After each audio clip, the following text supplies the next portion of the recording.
So this is going to be on sort of ether-based Tai Chi. I think maybe you'll be able to see some of this stuff better with my shirt off. I don't know. So with, I don't know why I'm calling it Tai Chi. Of course it's Tai Chi. I don't know what it is. It's just like duh, right? So the first part of like duh is that you have to either be in control of or be out of control with your desire. You have to be like, the desire has to be, something has to have hit you to where you're like literally out of control of yourself. Like you're a maniac. You like want to win, or you want to get the girl. You want to not get beat up by the bully, or you want to beat up the nerdy kid.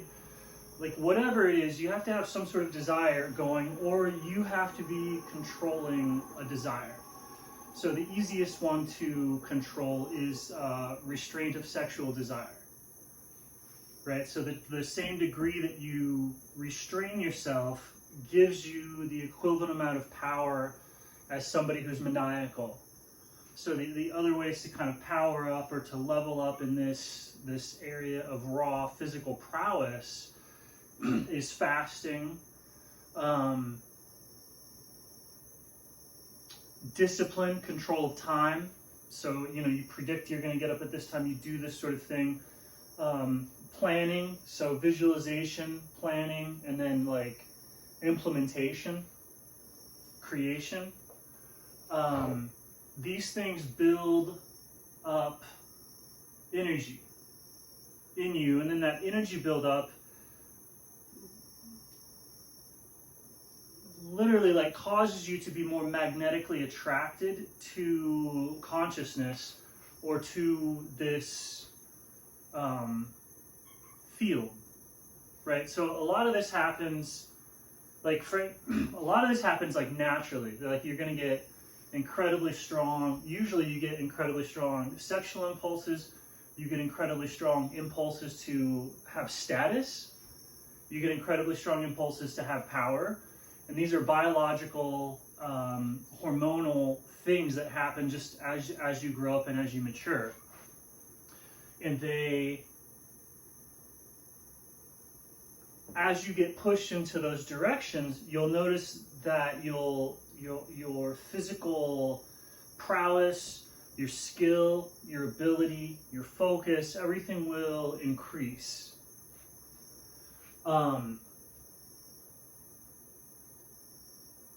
And so it's really the entire game with Tai Chi or with movement is in that's basically cultivation of Chi. And so it's at first, like if you're younger, you want to find the stuff that you're going, that's pushing you, and get in it and sort of ride it. To where it's like, if you notice yourself, you just want to go in that direction, you go in that direction. And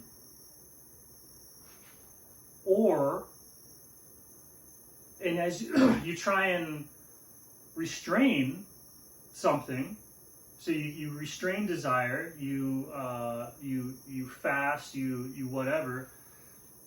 It's basically all restraint. Like let's say that you want to put all of your energy into a particular direction, like a sport. You would restrain everywhere else in life, and then just that will sort of unleash all the desire, will funnel out into that direction, like as hard and as powerfully as possible.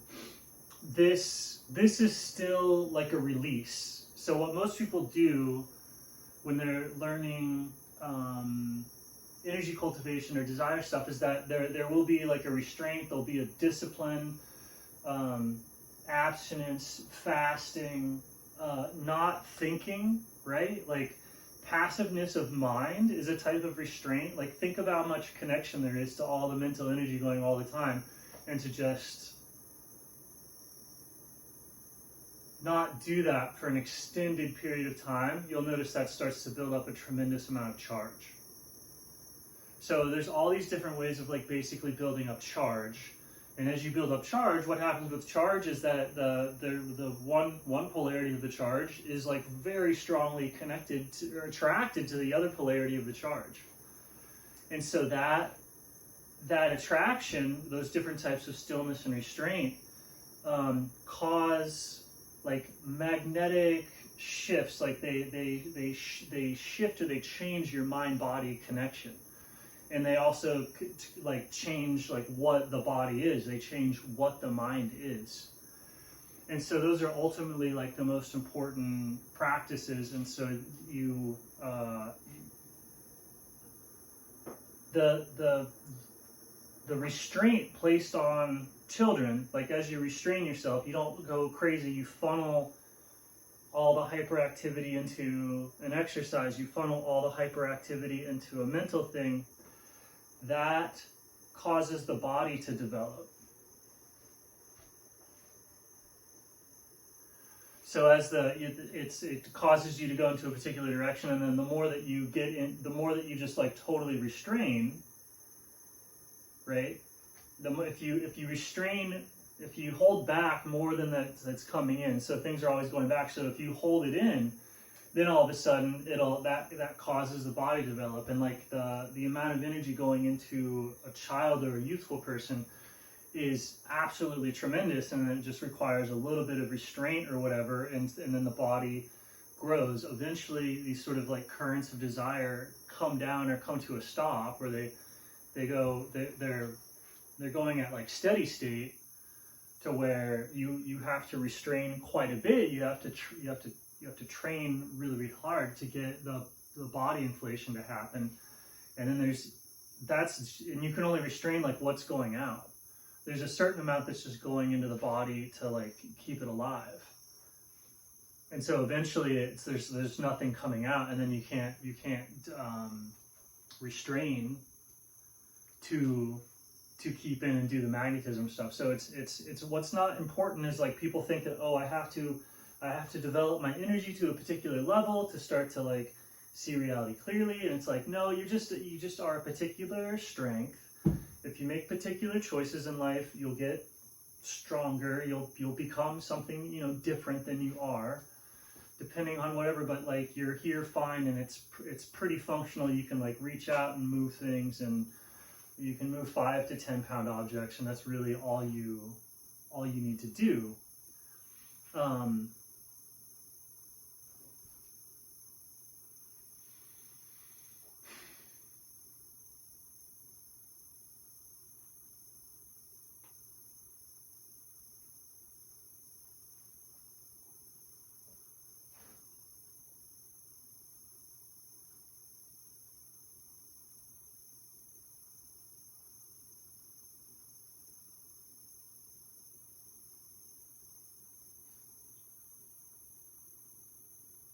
And so there's basically awareness all around you.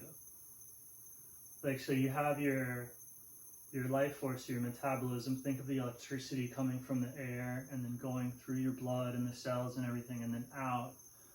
That's a circuit of electricity, and it's traveling dissolved in water. And so that can shift to be entirely in water, like the totality of the breath can be entirely in water. And so that shifts all of your perceptions are part of that life force. So if you shift your perception, which is your body, if you shift your weight and your center of gravity to be in the middle of the body water, it'll actually do that. And the effect that has is you just have to perceive it as you're underwater, like you're in water. Right, so you're sort of electricity in water, and then that water is the consciousness, which is like as familiar to you as water is to a fish. So it's just around. You have to kind of like notice that you're using it. It's like it's hypersecond nature. It's right underneath the level of like what you kind of think is happening. This is happening automatically. This is the level of like probably gate patterns. I don't know, most people just don't really pay attention to it. So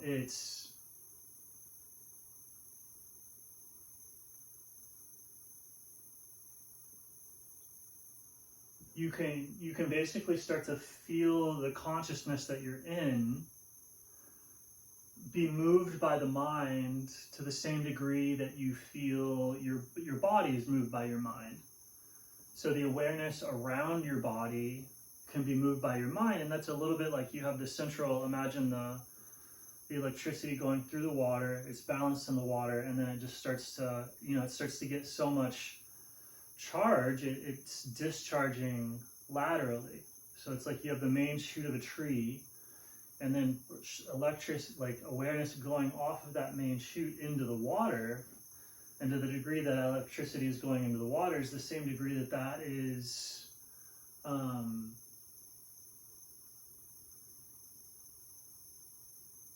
controlled by your mind. It is your awareness. And so as you can drag on and feel the rhythms of the consciousness that you're in, which is, it's the awareness that all around you that contains your perceptions, but also physically it's the body water which contains your life force, your metabolism.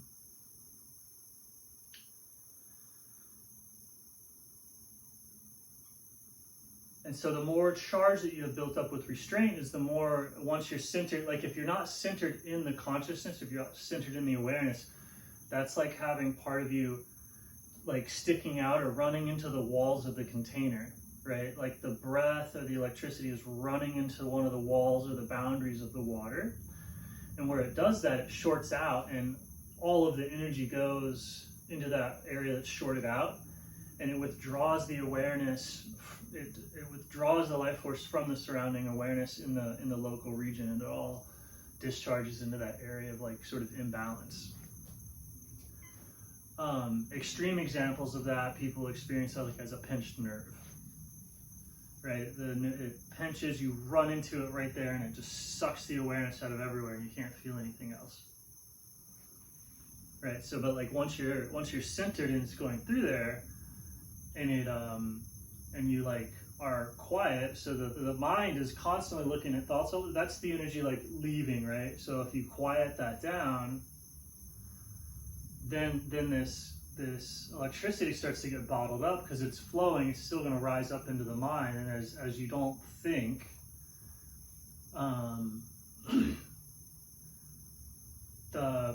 you can stay in the water, and the charge will build up from like not using it, and your mind or your awareness will start to reach out into the surrounding awareness, or your breath will start to reach out in the surrounding awareness, like branches off of a lightning bolt, or fractal branches off of a tree. So you have the main currents of the breath going through the water, in a gazillion different ways, but imagine it as just one current from oxygen to CO2, oxygen in, CO2 out, right? That's a single current. So that single current's going to go through the water somehow, and there's like gazillions of them looping, right? But it's all positive to negative, which is what people call the breath. And so that breath can get centered in the water, like centered in awareness is being centered in the water, to where it's not shorting out or touching any of the boundaries of the body water, which is the mind is within itself, not touching any of the boundaries of itself and not shorting out. This starts to build up electrical pressure if the thoughts are controlled, because that's where the discharge is happening. And as the electrical pressure, the voltage builds up, then the awareness starts going into the water. And then more and more awareness is taken to be the self.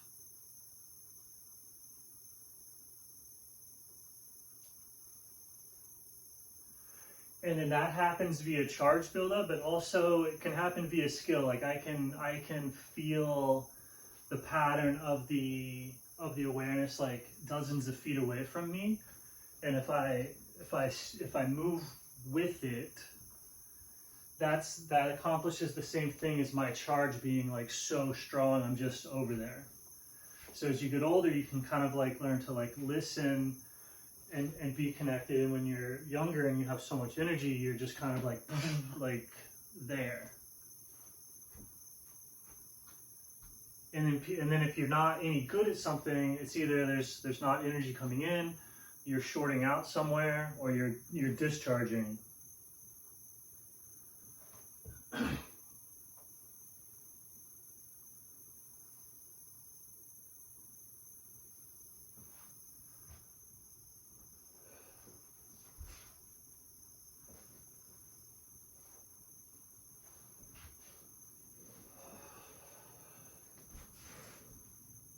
Because like ultimately, let's say you're doing martial art, like what do you want to learn? Like moves or something like that? Or do you want to learn to control the space right there, no matter what's happening?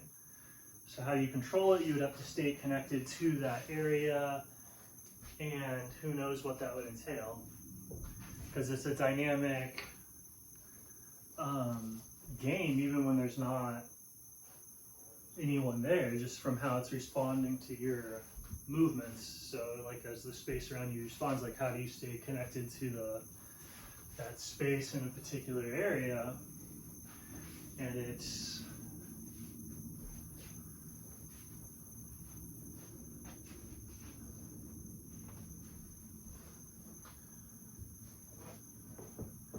pretty open-ended, because it's like, oh, like you go, oh, why is somebody a good or a bad fighter, right?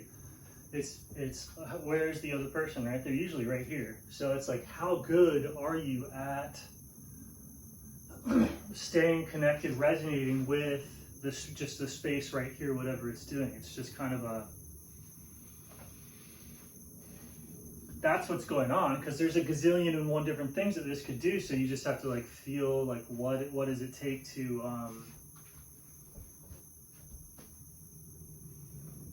stay with it right there.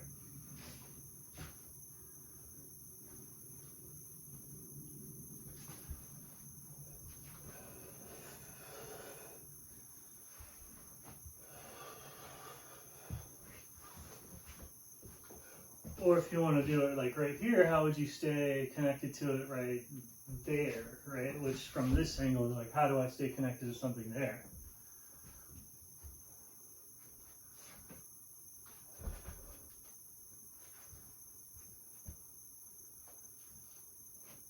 Or stay connected to something here.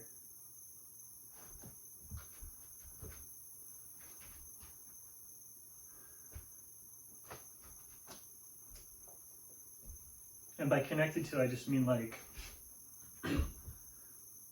reaching out, owning the space, and moving with the water the way that you would, like, what movements do you do when you're in the water? Well, it really depends on how the waves are moving, right?